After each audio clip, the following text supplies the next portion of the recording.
అందరికీ స్వాగతం. ఈ కథ మీకు తెలిసిన కథ. కొన్ని మార్పులు చేసి చెప్తున్నాను. కథ పేరు అమ్మ మాట. నరసాపురం అనే ఊరిలో రాముకు మేకల మంద ఉంది.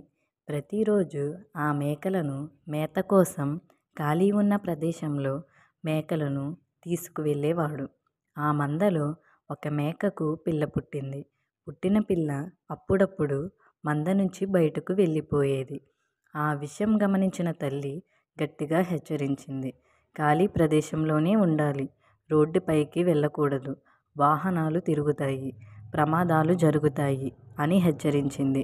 అయితే తల్లి తనపై కావాలని కోపపడుతుందని, బయట చాలా అందంగా ఉంటుందని, తన సంతోషానికి అడ్డంకి చెబుతున్న తల్లిపై కోపం పెంచుకుంది. ఒకరోజు తల్లి చూడనప్పుడు మంద నుంచి బయటకు వెళ్ళిపోయింది. రోడ్డుపై ఒంటరిగా ఉన్న మేకను చూసి తీసుకొని వెళ్ళి చంపి తినేశారు. ఈ కథ నీతి: పెద్దలు ఏది చెప్పినా అది పిల్లల మంచి కోసమే, వాళ్ళ సంతోషాన్ని అడ్డుకోవాలని కాదు. ఈ కథ మీకు నచ్చినట్లయితే మీ పిల్లలతో షేర్ చేసుకోండి. మరికొన్ని కొత్త కథలతో మీకు వినిపిస్తాను.